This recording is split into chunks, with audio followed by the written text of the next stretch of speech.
또 늦게 나오신 사람들이 앞에 앉으셨습니다. 앞에 계신 분들이 지각생들이에요, 보니까. 일찍 나오신 분들은 자기가 알아서 좋은 자리, 자기 편한 자리에 앉으셨는데 늦게 나오시니까 어쩔 수 없이 앞으로 나오시는 것 같아요. 장로님들이 자리를 하나 더 만들어낼 만큼. 둘러보니까 1년 만에 뵙는 분도 있습니다. 안 보이시다가 송구영신 예배 때 나오시는 분. 또 작년에는 따로 앉아 있었는데 오늘은 둘이 딱 붙어 앉아 있는 사람도 있습니다. 작년에 결혼했거든요. 벌써 1년 됐습니다. 작년에는 없었는데 생긴 아이들도 있습니다. 둘만 앉아있더니 아이 하나 끌어안고 나도 엄마예요 아빠예요 하고 앉아있는 그런 부부도 있습니다. 1년이라는 시간인데 참 많이 바뀌고 또 많이 변화되었습니다. 우리 옆에 있는 것들, 내 손 안에 쥐어진 것들이 얼마나 소중하고 아름다운지 모릅니다. 근데 우리는 그 소중한 것들을 소중하다고 생각하지 못하고 당연한 것처럼 일상인 것처럼 그렇게 접하고 그렇게 감사하지 못하고 사는 것들이 참 많이 있습니다. 성경을 읽다 보면 이스라엘 민족들처럼 불쌍한 사람도 없습니다. 하나님이 전 세계 민족 가운데에 유독히 그 민족만 따로 선택하셨고 사랑해 주셨고 함께 하셨습니다. 하나님의 은혜를 입었음에도 불구하고 늘 잊어버리고 살았습니다.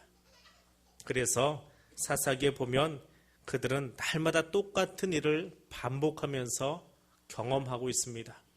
아파하고 힘들어하고 울고 부르짖고 구원받고 회복되고 또 추락하고 이것이 늘 반복되는 모습을 사사기에서 보게 되어집니다. 그 자세한 모습이 사사기 6장에 나오는데 미디안 사람들이 쳐들어올 때마다 그들은 자기들이 가지고 있는 것을 자기들 주머니에 넣지 못하고 입에 넣지 못하고 송두리째 빼앗겨버리는 종자 씨앗부터 시작해서 추수한 것까지 양과 소까지 다 빼앗겨버리는 것들을 볼 수 있습니다. 그런데 그런 이스라엘 백성들을 향해서 하나님께서 주시는 말씀이 있습니다. 그것이 오늘 본문에 나오는 이야기입니다. 그들이 가옥을 건축하고 그 안에 살겠고 포도나무를 심고 열매를 먹을 것이라. 그들이 건축한 데 다른 사람이 살지 아니하고 그들이 심은 것을 다른 사람이 먹지 아니하리니 이는 내 백성의 수한이 나무의 수한과 같을 것이라. 이 은혜를 한마디로 이야기하면 누린다라고 하는 말입니다. 그것을 너희가 누릴 것이다 라고 이야기합니다.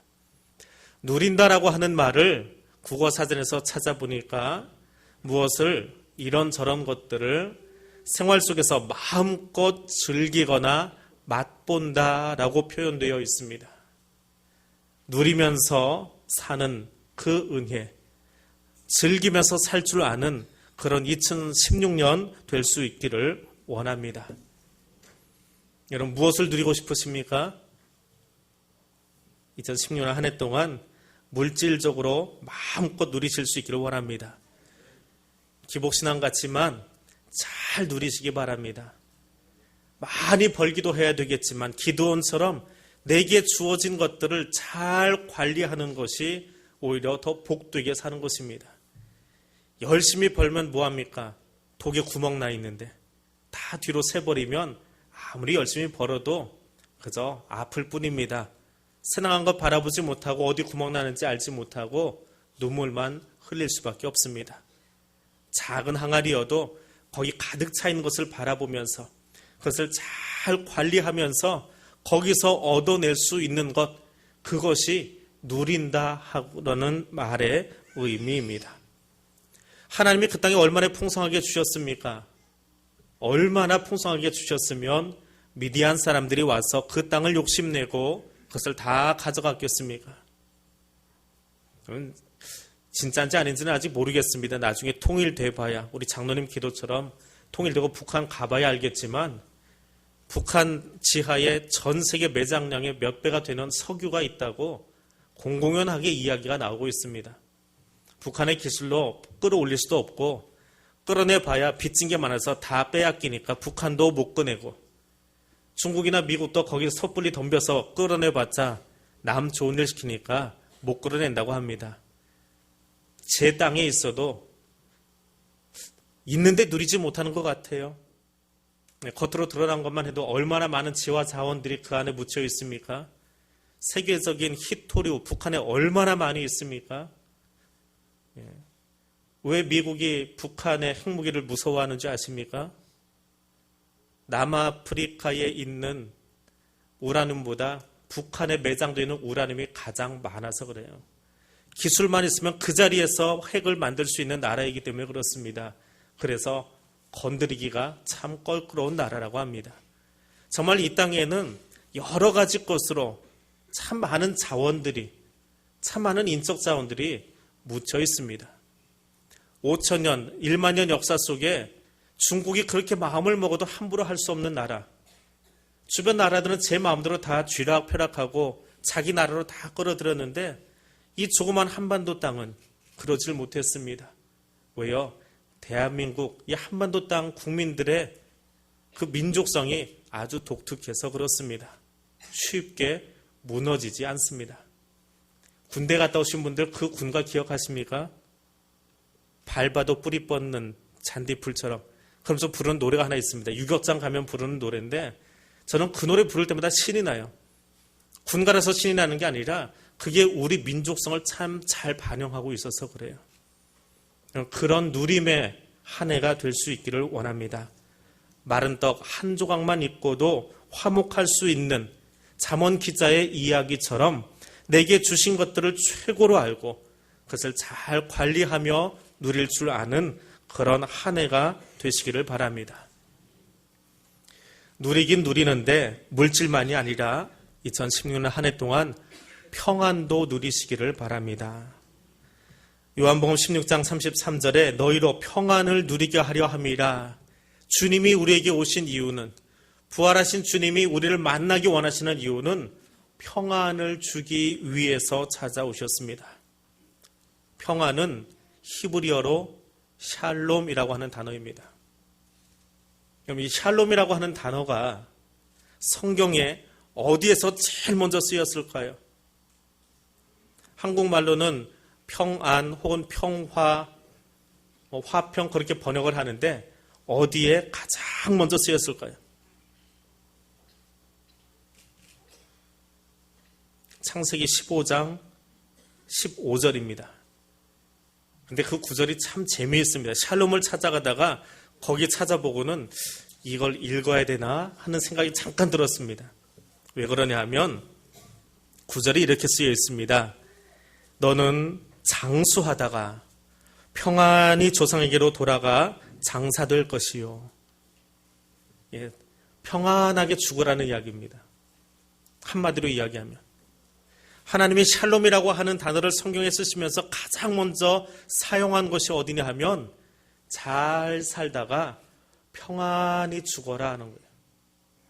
힘들게 볶이면서 남 고생시키면서 그런 인생 살지 말고 평안한 모습으로 너의 죽음을 지켜보는 자들에게나 너와 함께한 사람들에게나 그 죽음이 행복이 되어지고 평안이 되어지고 우리 어른이 하나님 곁에 가는구나라고 기뻐 환송할 수 있는 그런 인생의 마지막, 그 평안을 하나님은 성경 속에서 가장 먼저 이야기해 주고 있습니다.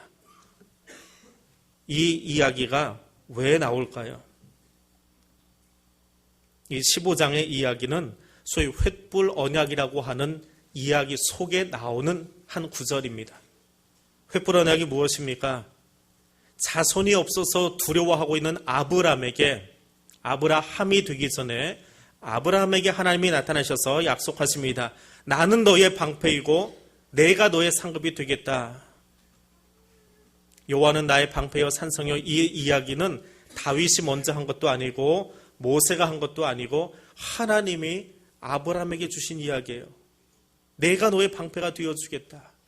내가 너의 상급이 되어주겠다. 물질이 아니라 권력이 아니라 명예가 아니라 내가 친히 너의 상급이 되어주겠다라고 이야기하십니다. 그리고 지금 내 옆에 있는 다메섹 엘리에셀이 아니라 내 몸을 통해서 난 자가 너의 후손이 되어지고 나의 민족, 나의 나라를 만들어 가겠다라고 약속합니다. 그랬더니 하나님이 하신 그 말씀을 듣고 아브라함이 믿었다라고 성경은 이야기해요. 토 달지 않습니다. 이유 달지 않습니다. 예, 그대로 알겠습니다. 나이는 한참 드신 노인이 자기 통해서 애 난다고 하는데 그냥 믿은 겁니다. 막무가내로 믿은 거예요. 이유 달지 않고 어떻게 이런 일이 있느냐 따져보지 않습니다. 무조건 믿었습니다. 근데 그 믿음을 하나님이 의롭게 여기셨더라. 그래서 하나님이 친히 그 아브라함의 하나님이 되시고 아브라함과 함께 하겠노라고 횃불 언약을 펼치십니다. 수많은 재물을 제단 위에 올려놓고 하나씩 다 쪼갭니다. 번제 제사를 드리고 있습니다. 그런데 아시지요? 마지막 하나, 비둘기 새끼 너무 귀찮아서 그랬는지 너무 작아서 그랬는지 짜게지 않았어요. 제사 잘 드리고 나서 신나게 자기의 믿음의 모습을 하나님께 의롭다 여김을 받고 나서 그날 밤에 하나님이 꿈속에 나타나서 이야기하시는데 뭐라고 합니까? 내 후손들이 남의 나라에 가서 400년 동안 종살이 하겠다. 여러분, 꿈을 깬 아브라함이 얼마나 기절초풍했을까요? 잘 예배 드렸는데 정말 멋지게 재물 올려드렸는데 그 마지막 하나 1% 부족했다고 400년 종살이 시킨대요. 타임머신만 있으면 과거로 돌아가서 다시 바꾸고 싶지 않았겠습니까? 인생은 후회 없이 살 수는 없습니다. 후회 없으신 분은 하나님밖에 없다고 민수기 23장에서 이야기하고 있습니다. 인생은 살아놓고 보면 후회 막급한 일들이 하나둘이 아닙니다. 이제 작년의 일이 되었지만 2015년을 지내놓고 보니까 좀 아쉬운 것도 있고 좀 만족스럽지 못한 것도 분명히 있습니다. 열심히 뛰어온 것 같은데 잘 안 된 것 있습니다. 그래서 지금 새 마음 먹고 결심하고 이 새벽에 나와서 여기서 지금 예배 드리시는 여러분 얼굴이 굉장히 결의를 다지고 있는 것 같아 보입니다. 그런데 한 달 뒤에 그 얼굴이 다시 그대로 볼지 모르겠습니다. 그게 사람입니다. 그런데 후회하는 인생이지만 후회를 할 수밖에 없는 인생들이지만 하나님이 우리에게 주시는 말씀이 있습니다. 너희로 내 안에서 평안을 누리게 하려 함이라. 이것이 하나님의 뜻입니다. 후회도 좀 하고 실수도 좀 하고 아쉬운 것도 있지만 그럼에도 불구하고 그리스도 안에 있음으로 말미암아서 평안을 누리고 기쁨을 누릴 수 있는 2016년 한 해가 될 수 있기를 원합니다. 그렇게 살다가 주님이 어느 날 부르실지 모르겠지만 그 주님 앞에 갈 때에 내가 주 안에서 참 평안하였습니다. 이 마지막 순간도 내가 천국을 바라보기 때문에 하나님 앞에 서 있기 때문에 가장 평안합니다라고 말할 수 있는 믿음의 사람들 될 수 있기를 원합니다. 내 영혼이 은총 입어 중환제짐 벗고 보니 슬픔 많은 이 세상도 천국으로 화하도다. 내 모든 죄 사함 받고 주 예수와 동행하니 그 어디나 하늘나라. 이 노래가 이 찬양이 오늘 나의 고백 될 수 있기를 원합니다. 하나님과 동행함으로 2016년 한 해 동안 마음껏 누리시고 주님이 주시는 그 평안으로 먼저 여러분의 마음이, 여러분의 가정이, 여러분의 기업이, 여러분의 하는 모든 일들이 평강으로 가득히 채워질 수 있기를 원합니다. 기도하겠습니다. 하늘에 계신 하나님, 새해를 하나님 앞에 예배자로 시작하게 하심을 감사드립니다. 우리에게 부어주신 하나님의 은혜가 풍성함을 바라봅니다. 그리고 우리에게 부어주실 더 큰 은혜를 기대합니다. 바라보기만 하는 것이 아니라 하나님 안에서 주신 은혜를 바르게 누릴 줄 아는 자 되게 하여 주옵소서. 2016년 한 해 동안도 사랑하는 성도들의 가정마다 주님께서 함께 하여 주셔서 물질의 복도 누리게 하여 주시고 건강의 복도 누리게 하여 주시고 생업의 복도 누리게 하여 주시고 자녀의 복도 누리게 하여 주시고 가정마다 기쁨이 넘쳐나는 자리 될 수 있도록 도와주시옵소서. 때로 우리가 이해할 수 없는 일들이 우리의 삶 속에 일어날지라도 그 일을 이끄시고 넘어설 수 있도록 도우시는 성령 하나님의 손길을 만날 수 있도록 도와주셔서 그 하나님의 손길을 잡을 때마다 그 어떤 환경 가운데서도 하나님만이 허락하시는 평안을 누리며 살아갈 수 있도록 인도하여 주옵소서.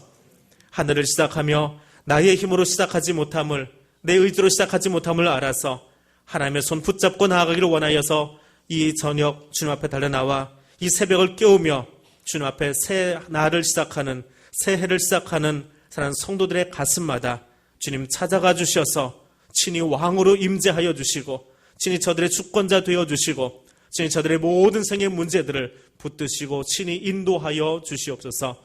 그래서 살아계신 하나님과 동행함으로 2010년의 모든 삶이 하나님 안에서 참 평강을 누리는 복되고 기쁜 삶 되어지도록 인도하여 주시옵소서. 예수님 이름으로 기도드립니다. 아멘.